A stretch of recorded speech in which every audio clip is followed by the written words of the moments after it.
My friend. Starting with some Tom Brady. Okay. He was reportedly almost a minority owner of the Dolphins. Yeah. He would have unretired to play for them, but the Brian Flores lawsuit blew it up. Yep. So now, what do you make of the entire Brady retirement saga? All right. Now, thankfully, it makes some sense. I am a guy that gets very frustrated when things don't make sense. And Brady's sham retirement never made a lick of sense. It's why I said, okay, he was just fake retiring to get to San Francisco. And I was mostly right. I just had the coast wrong. It wasn't San Francisco, it was Miami. He was fake retiring so he could get to the Dolphins.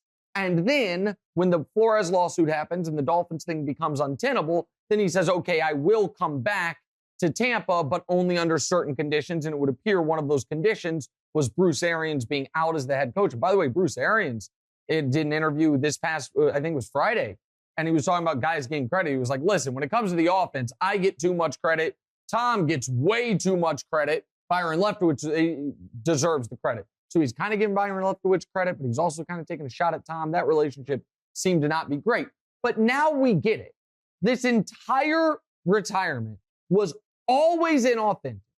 It was, and by the way, I understand that at times people think, Nick, you bring things back to LeBron too often.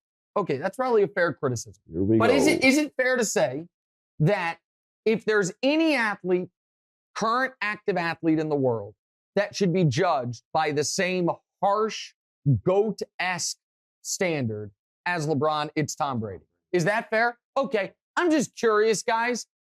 How do you think it would be covered if in 2 days LeBron James announces his retirement? If the day after he starts kind of hemming and hawing, but saying, no, I want to spend time with Bryce and Bronny and Savannah and my family. And in 6 weeks, he unretires. And the next day, the Lakers fire Pelinka. And they're like, no, it had nothing to do with it. Just total coincidence. And then it came out that it was because he was trying to buy the Cavs and go play for them, but it fell apart, so it wasn't allowed to. You think it might be a subject of major ridicule and scorn for LeBron? LeBron got more criticism for sending out an April Fool's tweet that he was done for the year than Brady has gotten for a sham retirement, followed by coach fired power play, followed by reportedly he was trying to get to Miami, a different team. And I'm just curious how all of this lands with the Bucks.